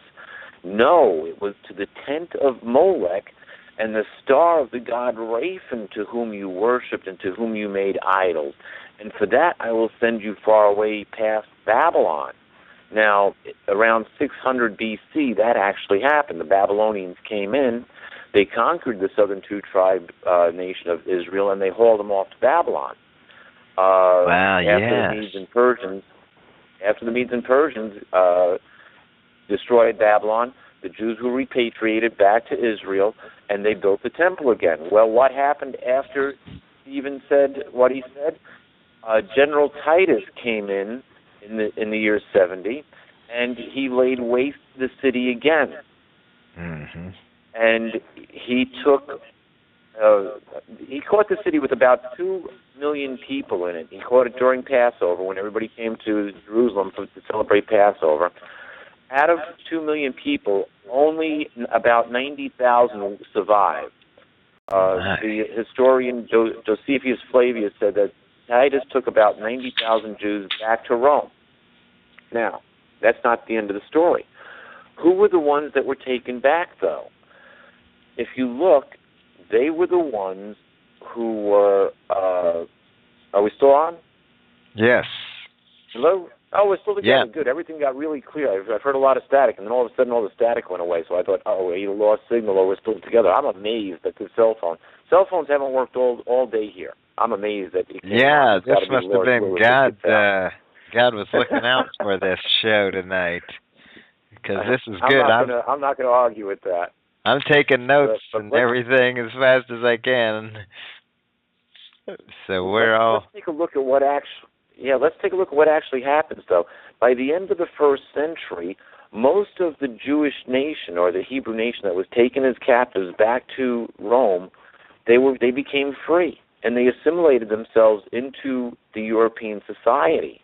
Mm-hmm. Now, the Holy Roman Church didn't happen yet. That wasn't about to happen for another 200 years. This is the end of the 1st century. So we've got who is left, the elite rulers of Jerusalem were taken back to Rome.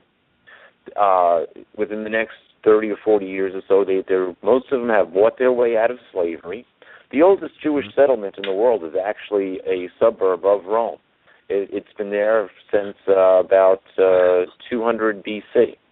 Yeah, so that's the oldest settlement, the oldest continuous Jewish settlement on the face of the earth. So they had allies there. They had people to help them buy themselves out of slavery.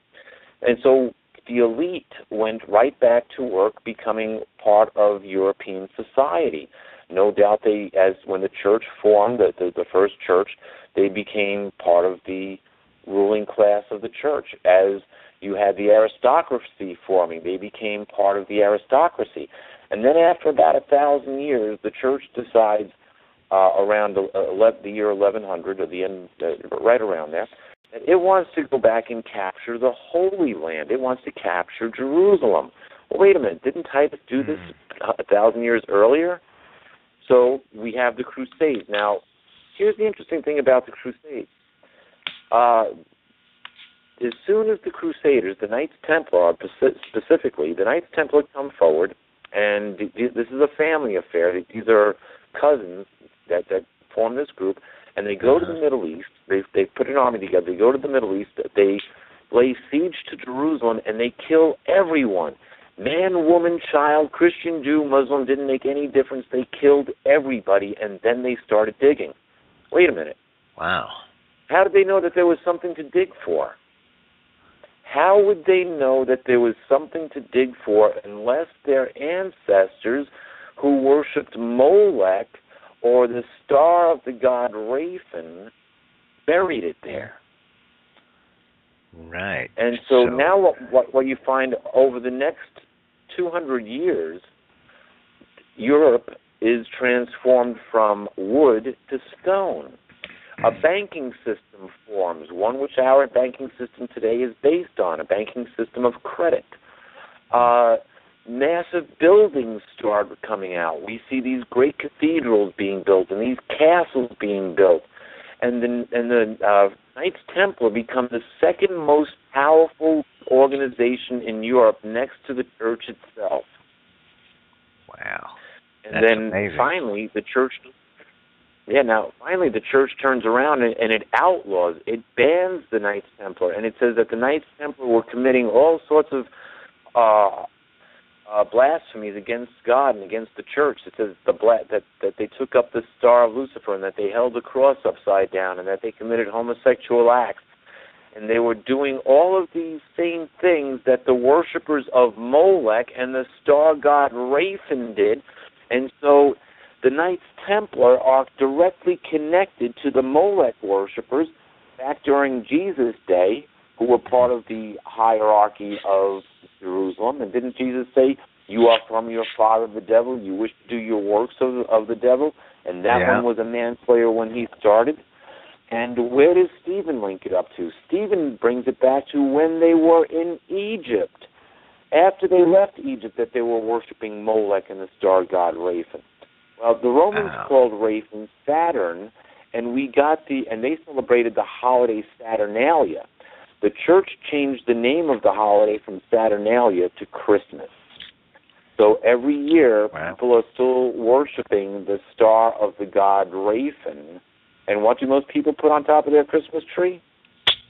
An angel. Star, or an angel. Star. Yeah, one of the other, star or an angel.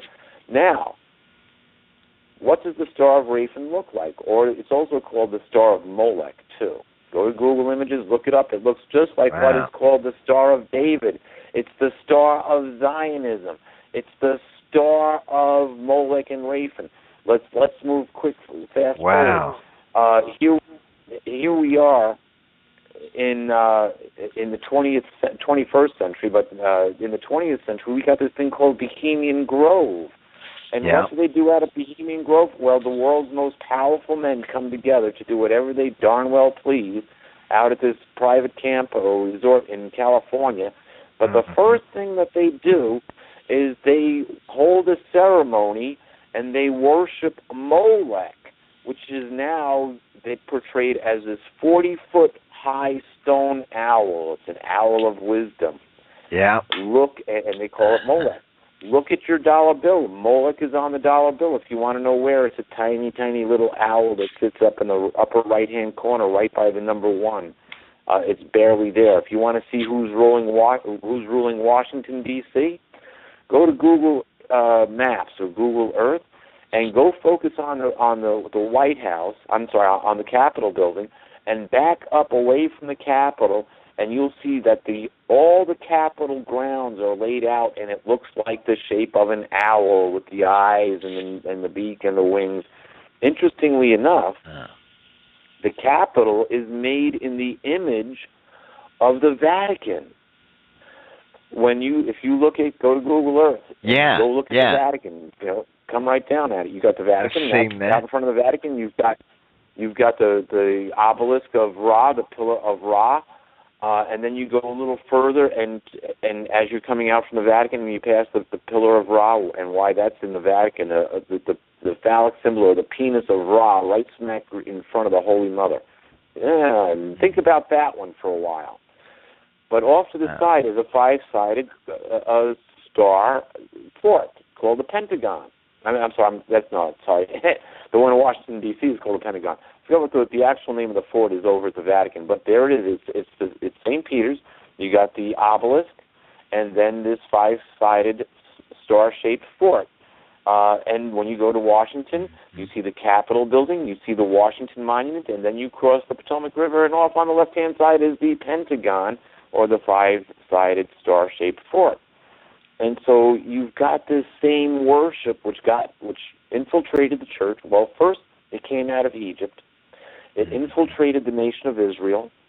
And from there it infiltrated the church. From the church, it infiltrated politics and controls Washington, D.C. Ever wonder why every president that goes and sees the Pope kisses the ring? Guess what? We're still under the realm of the Pope. We're still under the thumb of the Vatican, but not for long. Because we're looking at, you brought up, I'm tying all this back in, you're going to love it. We've got this group which is controlling the world through the monetary system. The bankers, the money changers that Jesus drove out of the temple. And what did Jesus say? You've turned my Father's house into a den of thieves.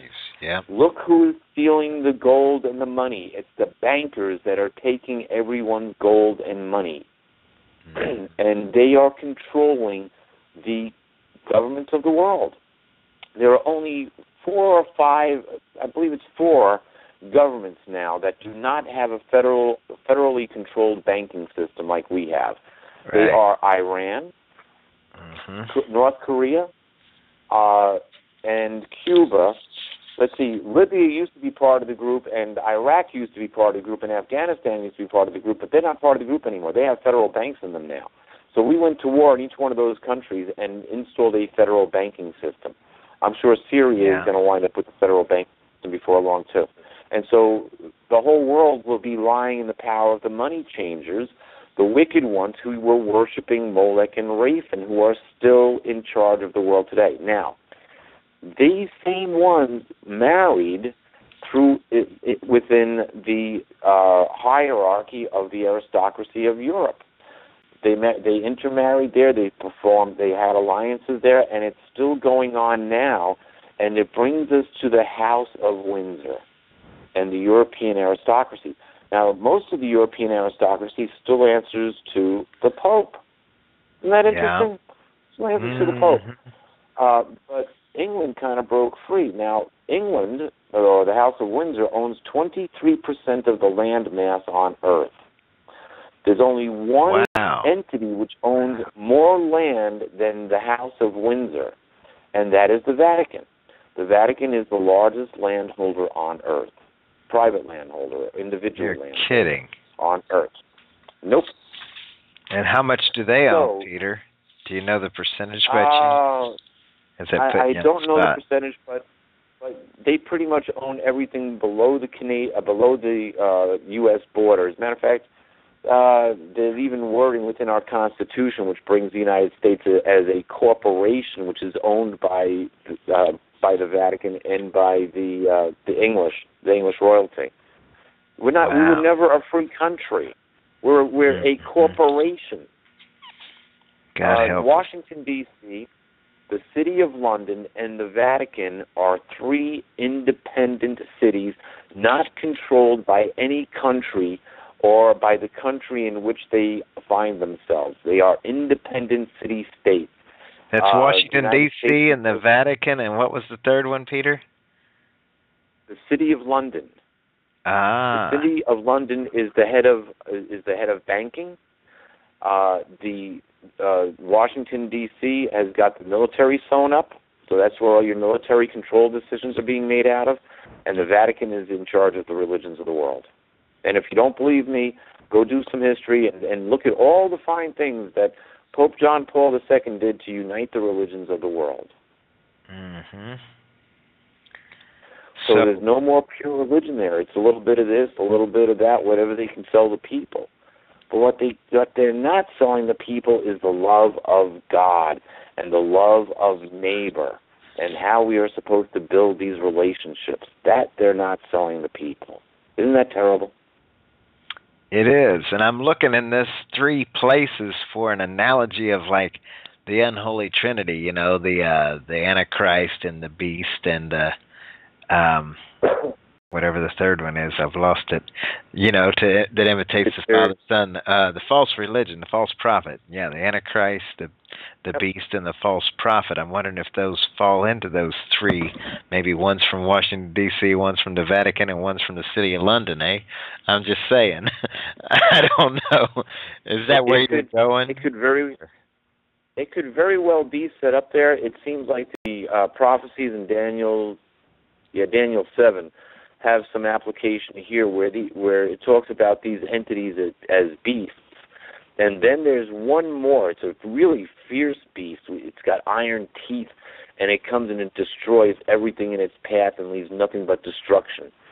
And so right now the world is being controlled essentially by the Vatican, by London, and by Washington, D.C. Let's face it, a country steps out of line, they're going to have to deal with the United States. Or their banking system might be destroyed, or they'll be the Vatican doesn't seem to do a whole lot by itself, but you have to remember the power behind the Vatican. They're the largest landholder, and they've got the biggest spy network in the world. Forgive me, Father, for I have sinned. Okay, well, what'd you do? Anything good in there that I need to let the rest of the Vatican know about? You know, they'll know. I'm sure people who feel that they're doing right are religiously moved, and they go and they tell a priest something in one country, and that priest says, well, I got to report this up the line. Then it goes right up the line to the papacy. So you've got those three cities. But we're living in this time when the world wants to be, or we're told that the world is going to be controlled by more, something that leaves these three cities in submission and destroys everything in its path. And we're looking for the return of the Antichrist, or we're looking for the Antichrist to gain power, I should say. Mm-hmm. We're told it's coming, and we're told that essentially in Revelation chapter 13, where it talks about this two-horned beast that looks like a lamb but speaks like a dragon, kind of like the United States and Great Britain. We want peace. We speak, well, we're going to carry this war out in peace. And then we start, in Revelation, the account says that it can even call fire down from the sky, kind of like what happened over Dresden, Tokyo, Nagasaki, Hiroshima, or wherever we decide to let off a nuclear bomb. Yeah. Are we not calling fire down from the sky? And aren't other nations just afraid to get out of line? And you see, it's this two-horned wild beast which gives strength. It breathes life into the image of the wild beast. And this image of the wild beast is already with us. It showed itself on the scene during after 9/11. After 9/11, we got the Patriot Act, and the people of the United States who will be ready to go to war in a half a heartbeat to protect their country, now came under the control of essentially foreign interests.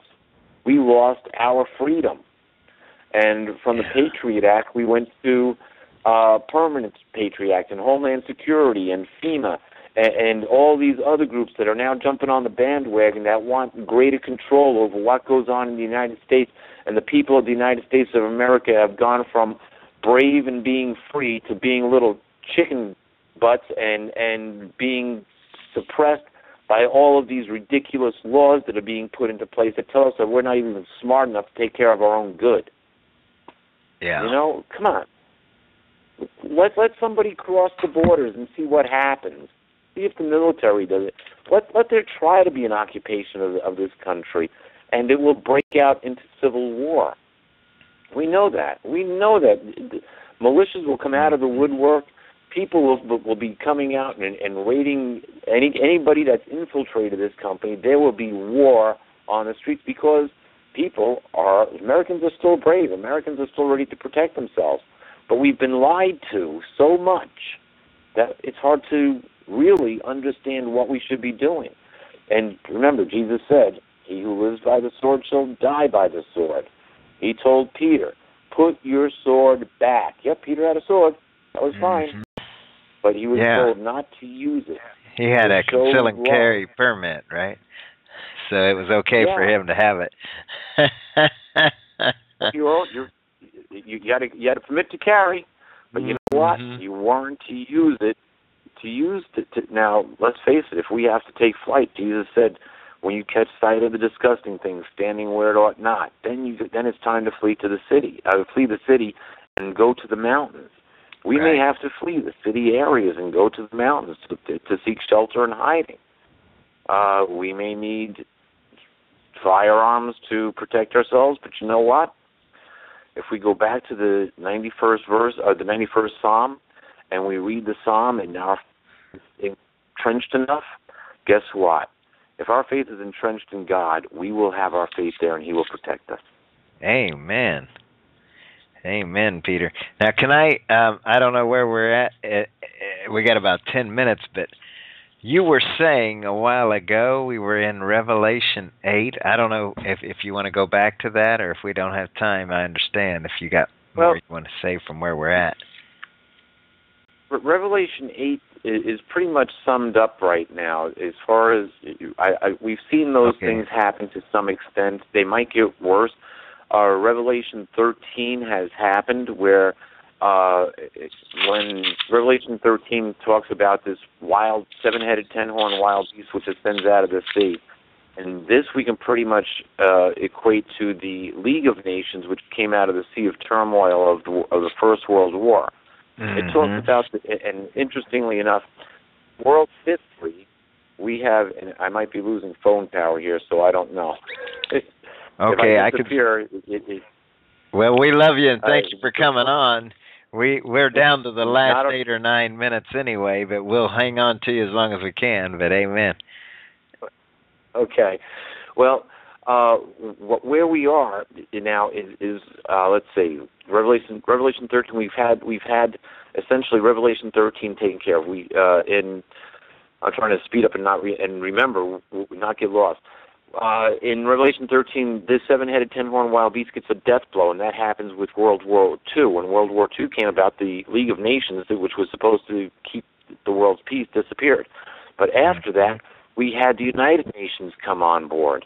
Now, we're told toward the end of Revelation that this 2-horned beast gives strength to the United Nations, or gives strength to this image of the wild beast. And didn't we see that with what happened in after 9/11? We saw the George Bush Jr. there, and Tony Blair pushed the United Nations to war with Iraq and Afghanistan over weapons of mass destruction which didn't exist. Wow. We got to see that. Yeah, and we got to see one law passed after another law passed after another law passed, to the point that where we have lost all of our freedoms now, right down to the point where that the few past declarations that the current president has signed, his presidential edicts, as I like to call them, or the presidential declarations, essentially everything that we own is now owned by the government. They declare national emergency. They can come into your house. They can take your clothes, take your food, take your car, take whatever they want out of your house. It's now mandated. It's now taken over by the government. We don't legally own squat once Washington says that. My God, that's terrible. As an American. Me Absolutely. Too. Me too. So we know we're close now. In Revelation, here's how close we are. In Revelation chapter 16, you get to the 12th verse. It says that one of these bowls of anger is poured out upon the river Euphrates. Now, the Euphrates River runs right through Baghdad, right through the capital of Iraq. It says that the waters of the Euphrates were dried up, making way for the kings of the rising of the sun. Now, where would that be? You mean like the kings in Iran and China and Russia? Those countries which are east from the Euphrates? So now we're starting to see these countries all taking a larger role in world politics, and especially with China's might, as far as it being it's a world power on an international trade. We owe them a huge amount of money. So we're right there. It goes on to say that these nations will be gathered together for the day of God's war of Armageddon. So now we're at the edge of war. So something has to happen to bring all the nations together. What could happen that would bring all these nations together? President Reagan said before the United Nations that all the countries would set aside their differences if an alien attack from outside this planet kind of came upon us.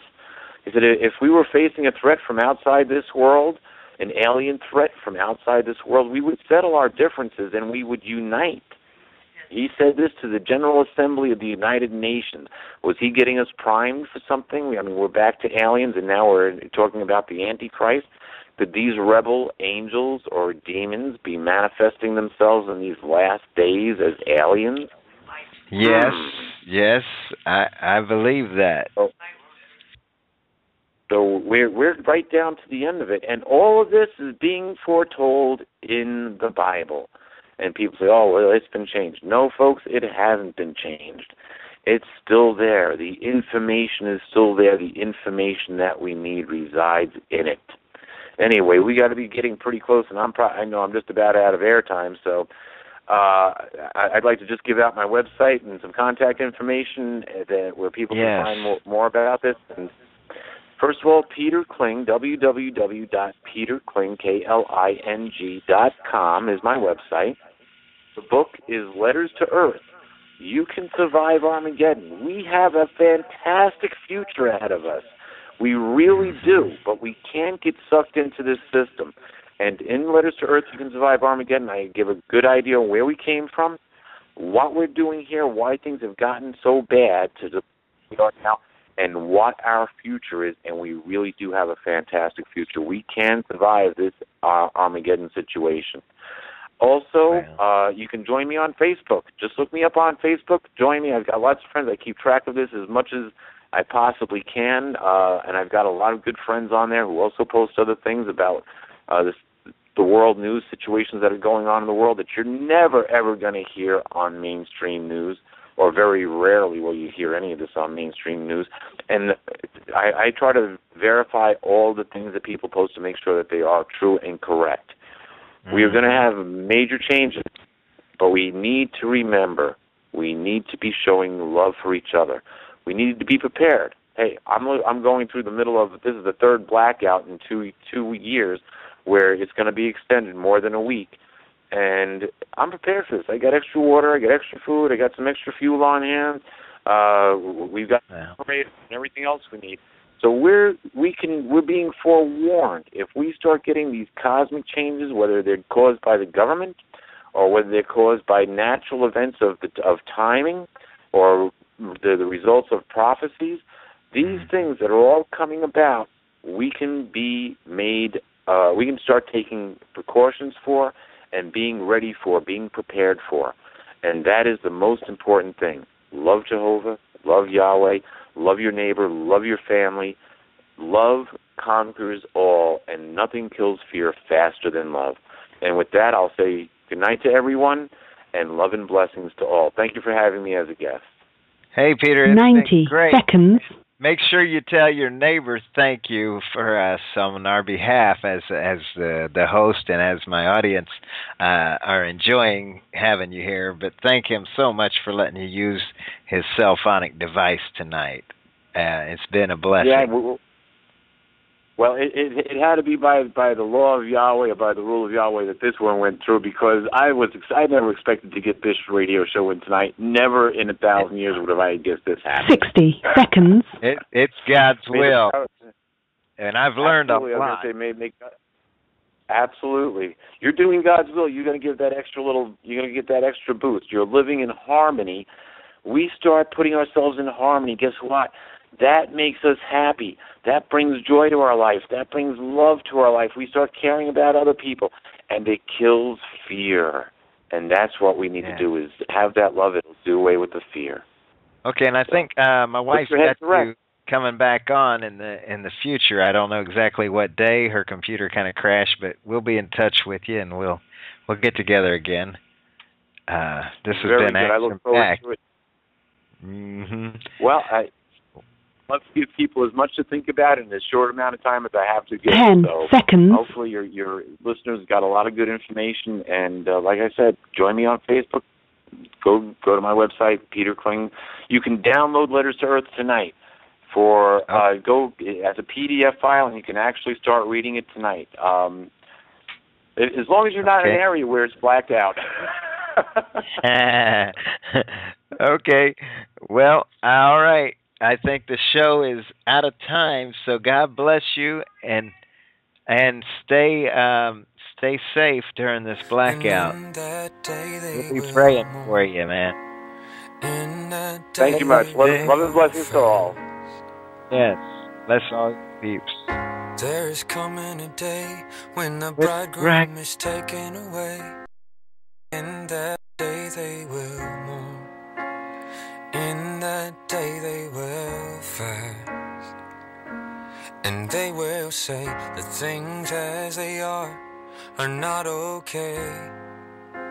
When someone is missing, someone is absent. Yeah, they will say things as they are not okay. When someone is missing, someone is absent. There is coming a day when the bridegroom is taken away. Hey folks, Radio Preacher Man for Self-Reliance. These are hard times, and it could get harder. You've seen the droughts, you've seen the floods nationwide, worldwide even, so 7 billion people got to eat, so don't be left out with nothing to eat. Get yourself some victuals put back on the shelf. Now I got a product I want to tell you about. It's called Shelf Reliance, and this is good food. You can use it on a regular basis. Get you some dehydrated food, and you got some easy prep meats. They got vegetables and fruits dehydrated, ready to eat as a snack, or you can reconstitute them for your cooking needs. You can get grains, bread, milk, eggs. It's a full line of food products, even dessert, such as ice cream and fudge brownies. Hello. So check it out at radiopreacherman.shelfreliance.com. That's radiopreacherman.shelfreliance.com. It's also a wonderful business opportunity for those of you looking to do something with your lives on the side, or instead of being unemployed, or whatever your situation is, brothers and sisters.